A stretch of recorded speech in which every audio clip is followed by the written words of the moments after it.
This is Akashvani.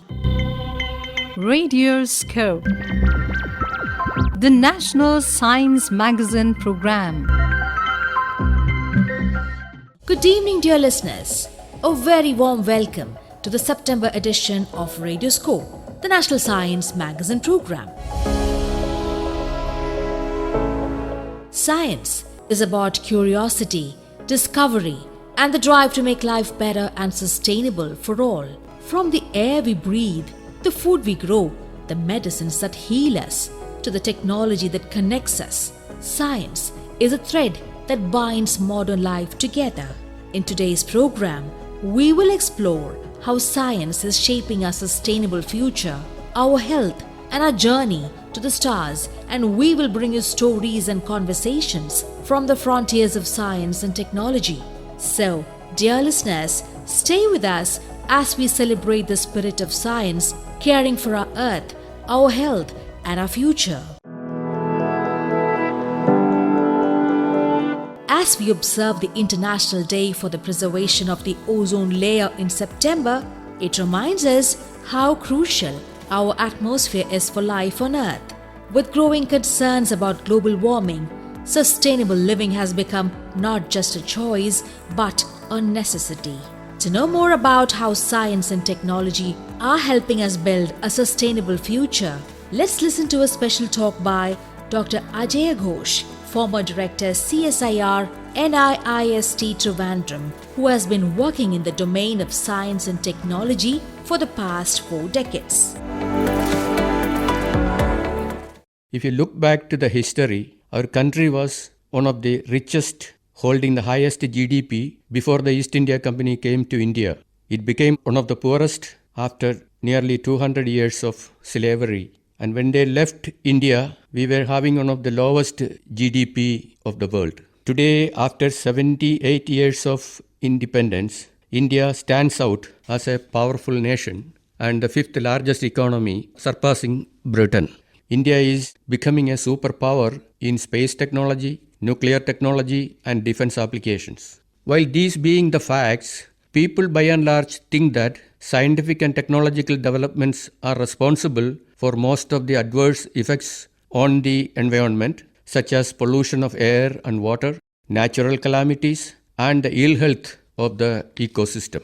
In this context, everyone should understand that the positive outcomes of science and technology on our daily life is much more than the negative impacts that it has created. The best example is the increased lifespan of human beings. Progress in drug discovery, biomedical devices, diagnostic tools, and treatment modalities have saved millions of people from death to life. The agricultural productivity and food supply are all-time high, making India an exporting nation. Entertainment, communication, and transportation facilities have unimaginably improved. Being said all these positive impacts of science and technology-related developments, we, the scientific community, are seriously worried about the negative outcome as well. For example, discharge of toxic effluents and gases to the environment is a major concern. Similar is the case with pesticides and plastics. Production of construction materials such as cements, paints, etc. is another cause of pollution. All these have serious negative impacts on climate change and environmental health, causing imbalance to the ecosystem. At the same time, we must understand that these negative impacts are the results of the misuse of technologies by the end users and the beneficiaries that are none other than we, the people.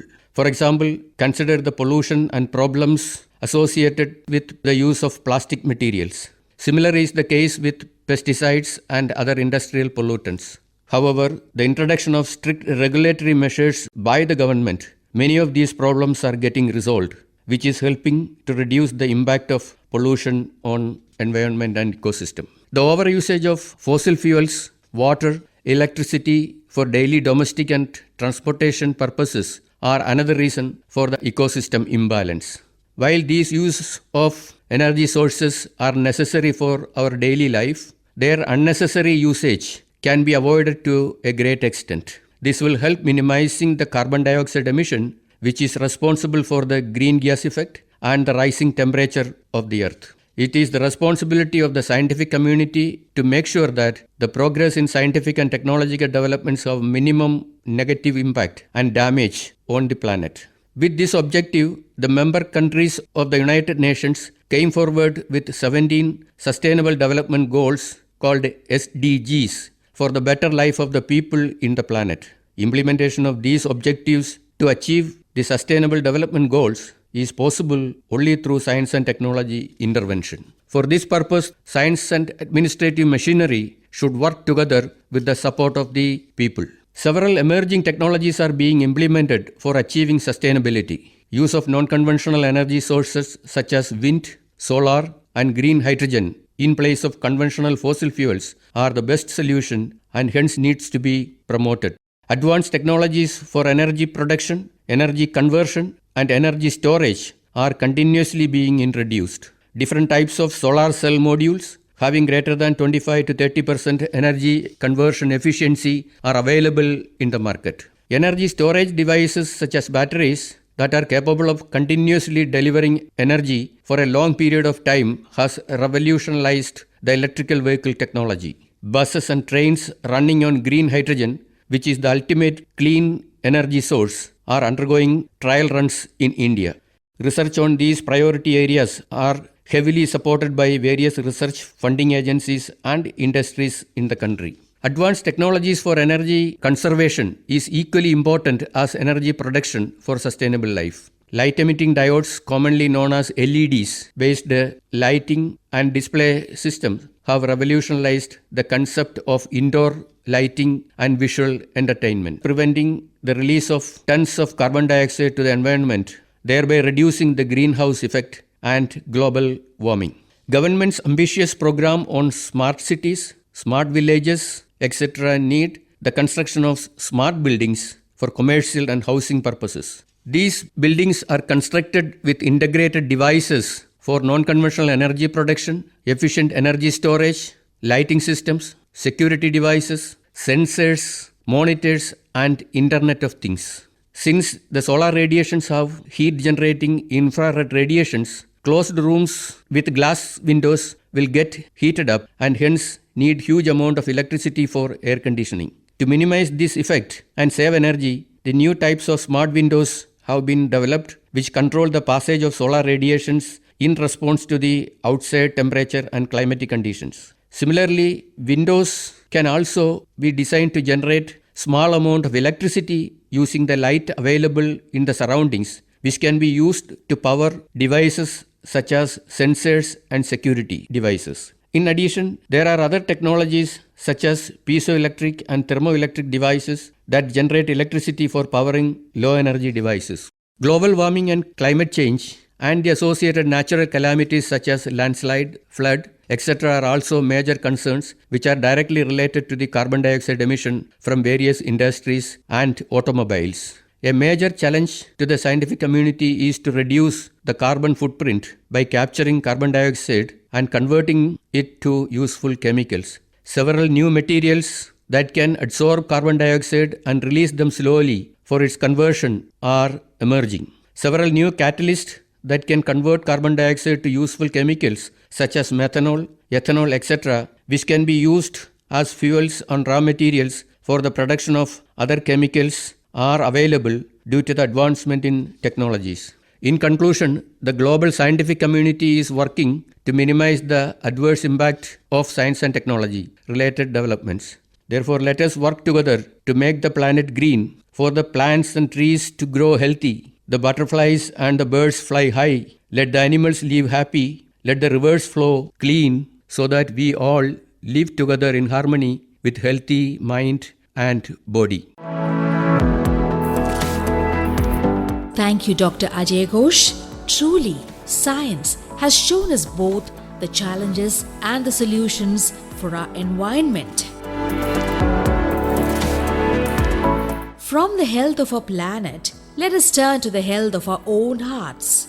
Every year on World Heart Day, experts remind us that lifestyle, awareness, and medical innovation can save millions of lives.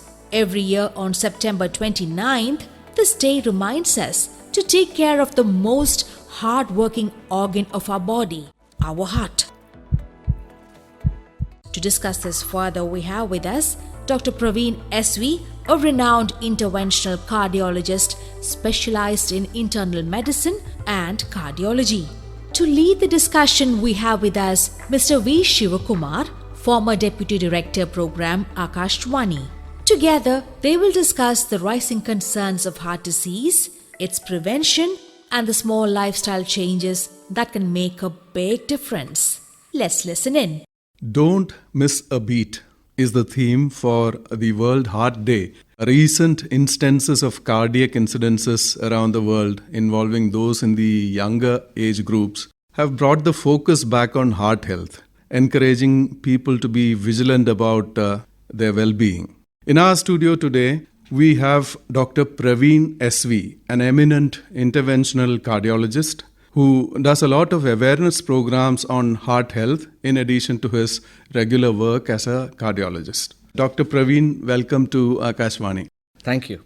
Dr. Praveen, tell us about how to act before it's too late. What can a normal person do to ensure that they maintain a healthy heart? Globally, even during the COVID times, the maximum deaths happen due to heart disease or vascular disease, I would say. Prevention of heart disease starts pretty early from childhood, and that's a continuing process all through your lifespan. The importance of having a good lifestyle is the key to prevention of heart disease. A healthy lifestyle, basically a diet which sticks to more of natural food, less of processed food, and probably an avoidance of ultra processed food is the key, with a stress on exercise or activity for the general population, coupled with a good quality of sleep and avoidance of risk factors or treatment and prevention of risk factors. By risk factors for heart disease, I mean the most important risk factors for heart disease are today's fast-paced life, the modern lifestyle, I would put it that way, with the increasing incidence of diabetes, high blood pressures, high cholesterol, overweight, and our sedentary lifestyle. So, when you prevent diabetes, high blood pressures, high cholesterol, or rather treat these diseases pretty early, that is the key to prevention of heart disease. Many times it is a long list of do's and don'ts that we give people. So how can anybody take practical steps to adopt lifestyle changes? I mean, it's not so easy to handle. How can you make, for instance, a normal person, what does she or he have to do? I would also agree with you. It's better or easier said than done. So the important things we have to stress in a life are good sleep. Second thing is good diet. Sitting is often said to be the new smoking. Somebody who is having a white collar job or sitting in office, he should have a regular exercise as a pattern. Third thing is regular checkups should always be stressed because we are all at risk for heart disease because of our modern lifestyle. Check your blood pressures once in a while. Then of course, weight, obesity. Many of us in our population have a big tummy. That itself is a risk factor for heart disease. So try to control your weight by your diet and exercise. So these small things itself will go a long way in preventing heart disease in our general population. You are an interventional cardiologist. What exactly is interventional cardiology? Basically, we know the field of cardiology has made so much progress in the last 20 to 30 years. The simplest answer to an interventional cardiologist is somebody who does an intervention on the heart. By intervention, I commonly mean it's an angiogram to diagnose heart disease, an angioplasty to treat heart disease by putting a stent or by a balloon dilatation, treatment of abnormalities in the heart like a congenital or by birth hole in the heart by a device closure, or even a pacemaker for a low heartbeat. And now, as things stand today, we are able to replace valves in the heart without surgery. For example, one of the commonest valves in the heart which gets blocked as you age is called the aortic valve. And when the aortic valve gets blocked, you call it an aortic stenosis. The conventional treatment maybe 25 years back used to be a classical surgery. Now, if an elderly person has an aortic stenosis, you just replace the valve just like doing an angioplasty. It is called a transcatheter aortic valve replacement. Another valve is a mitral valve where you can really put a clip to clear the leak in the valve. So interventional cardiology includes all sorts of procedures or a minimally invasive procedures which are done in the cath lab to remove blocks in the heart, to remove the valve blocks in the heart, to treat heart blocks by pacemakers, or even to close the holes in the heart by devices. You talked about quite a few interventions. Now, how has the growth in technology helped in early detection and then treatment? We are in the era of some sort of a personalized medicine, and our simple smartphone itself has gone a long way in detecting heart disease. Second is, there are lots of newer markers in the diagnosis of heart disease. Lots of newer tests have come up in early detection of heart disease. For the diagnosis of other subtle diseases like muscle diseases involving the heart, a lot of panels of blood tests have come up. Many of the heart diseases have a hereditary tendency where the genetic testing has now come into vogue. We have seen multiple cases of very seemingly fit individuals, including athletes, succumbing to heart-related issues. Cases of athletes and others, those who have collapsed and died during training, especially in the gym, that have been reported recently. How does this happen? So that question, the seemingly itself answers one point. We see them as apparently healthy or seemingly healthy. We don't know what is their status. By being six-pack or by being muscular doesn't mean you are immune to any disease. They would not have had checked their medical status before. Like they might have had diabetes, which they would have neglected. They would have high blood pressure, which they would have neglected. They might not be on proper treatment. Next point is they would have neglected their symptoms pretty early. Then they would have thought that exercise itself is a panacea of cure for all diseases, but in reality it's a no. When diseases happen, you have to treat, and exercise is not a substitute. It's a part of treatment alone. Next point is, very often we don't do a routine evaluation without symptoms. So many of the persons who go to gym, they might not have had a formal medical checkup prior to this, like taking an ECG and all. In many of the Western countries, if you enroll an athlete for a sports participation, you do a routine evaluation like an ECG and all, because there are some diseases like what is called hypertrophic cardiomyopathy, where the muscle thickness of the heart is more, which often produces sudden death. Unless you take an ECG, you might not pick that disease. So that is one. You should understand that health and six-pack does not fit together. Then there are other groups of people like who have had diseases. They think that you go to the gym or you do a workout, I am going to overcome all diseases. But in reality, it is not, because they have to treat their diseases properly, do a checkup, and then go for an exercise prescription. When we talk about heart-related issues, we often talk about the interventional aspects like angioplasty, maybe bypass also. What is the basic difference between these interventions, say bypass and angioplasty? An angioplasty is an intervention. It's done by an interventional cardiologist. A bypass is an open heart surgery done by a cardiac surgeon. When you go with a catheter through the hand or through the leg in a cath lab, you find out where is a block, you pass a wire across the block, you open the block with a balloon and then clear the block with a stent. That is called an angioplasty. Now, in a bypass, unlike an angioplasty where the blocks are detected, and that's usually done for multiple blocks or severe blocks, the chest is usually cut open and bypass is given to the blocked areas by taking veins from the leg or small other blood vessels from the rest of the body. So bypass is a surgical procedure, whereas an angioplasty is a minimally invasive procedure for treatment of blocks. What about use of AI, artificial intelligence, especially in diagnosis, and where have you reached there? In a routine clinical practice, what we can put it is, when you have a patient with a disease, right now what we are doing is we have some sort of a risk score where we incorporate all the diabetes, high blood pressure, and say that this person has so much risk of heart disease. Now, when AI comes in, you have more of a personalized one where we have more risk prediction regarding a disease. Again, you have all the blood tests to be fitting into a panel to diagnose disease early. Next is in the field of imaging, where so much of imaging AI tools are there, which helps and makes our job much more easier in diagnosis and treatment of heart disease. Again, as said, gene therapy is coming up in a big way. Again, personalized medicine also includes newer treatment modalities where you have a specific treatment molecule to treat a specific disease for a specific patient. We've read about some new advancements in pacemaker technology. Can you tell us a little about that? Pacemaker is used to treat heart rhythm disorders, which used to be fit into the left side of the chest, and from there small wires used to go to the heart to give current to the heart to make it beat normally. Now we have come to the era of what is called a leadless pacemaker, where there is no actual wire to the heart, but you go in through the vein of the leg and put in a small device almost like a AAA alkaline battery into the right ventricle of the heart, and that finishes a job under 30 minutes, and that starts to give current to the heart. So outside you don't see a pacemaker, like you don't see a scar on the chest of a pacemaker, and there is no wires. And now it has advanced to a stage where you have these small pacemakers which can be put into two chambers of the heart, like the right-sided upper chamber as well as the right-sided lower chamber. It's actually called a leadless pacemaker. It is already in the market and we have started using that also.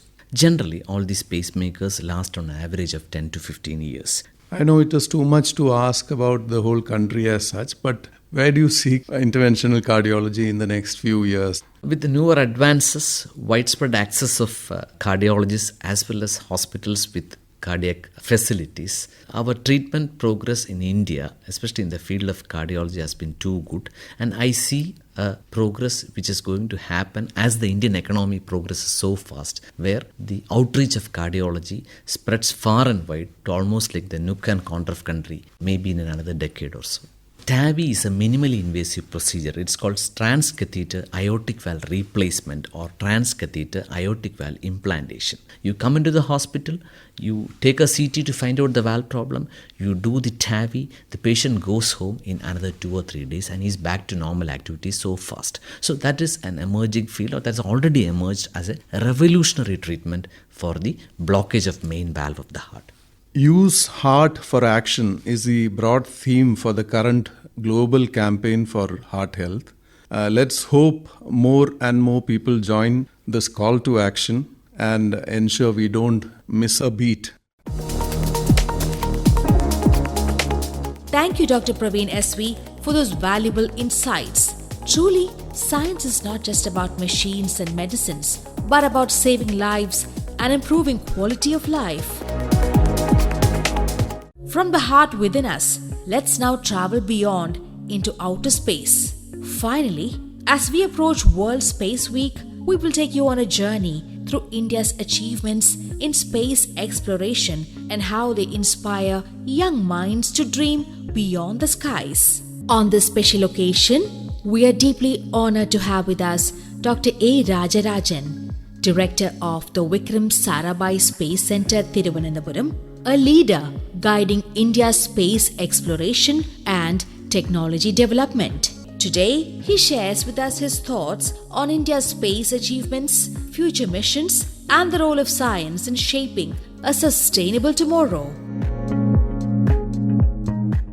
The story of Indian space program began in the early 1960s with the visionary leadership of Dr. Vikram Sarabhai. What made the Indian space program special from other countries was Dr. Sarabhai's big idea of using space for growth and progress for a nation, which can be related to the Atmanirbharta drive of today. Dr. Sarabhai believed that space technology should not be used for competition, but to help society develop. This idea became the heart and soul of the program. His own words explain it best, and they are still the guiding light for ISRO today. We must be second to none in the application of advanced technologies to the real problems of man and society. To make this dream a reality, the Indian National Committee for Space Research in COSPAR was formed in 1962. A fishing village called Tumbai in Kerala was chosen for India's first rocket launching station, considering its proximity to the Earth's magnetic equator. On November 21st, 1963, a small American rocket lifted off from the beach in Tumba. It was India's first small but successful step into space. After the first few rocket experiments, the next big step was to build and send a satellite into space. This happened on April 19, 1975, with the launch of Aryabhatta, India's first satellite. Named after the great ancient Indian astronomer, Aryabhatta was built in India but launched from Russia on a Soviet rocket. This was an early example of working together with other countries. The way we work with other countries has changed over time, just as India has grown into a major technology power. ISRO's journey to master rocket technology was a series of small, careful steps. The journey from small sounding rockets to the SLV-3 and then to more powerful rockets was a slow and steady process of building skills. This journey has given us two main rockets that are the pride of India. The Polar Satellite Launch Vehicle, ISRO's reliable workhorse. The PSLV is famous for being dependable, flexible, and affordable.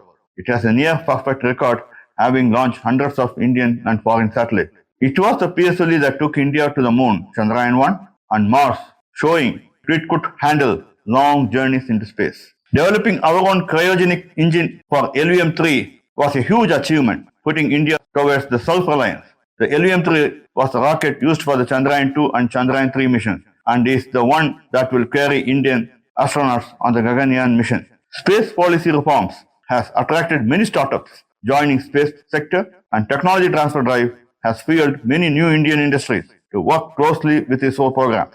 In collaboration with other countries, ISRO and NASA worked together to build the NIISR, the NASA-ISRO Synthetic Aperture Radar satellite, which was launched in 2025 in GSLV Mark II. The NIISR is a powerful Earth-watching satellite that will use radars to see changes in our planet's land and ice in great detail. It will help us understand climate change, natural disasters like earthquakes, and our environment. Roscosmos is helping to train the 4 Indian astronaut candidates for our first human spaceflight mission, Gaganyaan. Besides working together on missions, ISRO has also become a trusted and affordable choice for launching satellites for other countries. ISRO has launched over 430 satellites for more than 30 countries. This brings in revenue for India and also builds good relationship with other nations through space. As India moves towards its 100th year of independence in 2047, the government has set some excellent programs and new dreams for our space program. The main goals of Space Vision 2047 are the Gaganyaan mission. This is our most important project to send a team of Indian astronauts into space about 400 kilometers above the Earth and bring them back safely. Bharatiya Undersea Station, popularly known as BAS. The plan is to build our own Indian space station by 2035. Then an Indian on the moon. The goal is to land an Indian astronaut on the moon by the year 2040. This will require building new powerful rockets and landers that are safe for humans. We also have plans for future missions to explore Shukrayaan and lunar sample return mission in follow-on Chandrayaan missions like Chandrayaan 4 and 5, so on. To achieve these big dreams, the whole country needs to work together. So it has made big changes to open up space sector to companies. The government has introduced space reforms and space policy, and InSpace been brought in to enable those innovators and entrepreneurs and the non-governmental entities to take part in the building up of the nation and bring a better ecosystem into space. A new body called InSpace, which has been created to help and guide these non-governmental entities. This new policy is meant to create a strong space community where companies can bring new ideas, build parts, and offer services. This will share the workload and make our nation's space program stronger and more dynamic. ISRO is playing a pivotal role in materializing the dreams of millions on Atmanirbhar Bharat. Thank you for joining us, sir. Space truly inspires us to dream bigger and reach higher. Today we journeyed from the protective ozone layer above us to the beating heart within us and finally to the vast universe beyond us.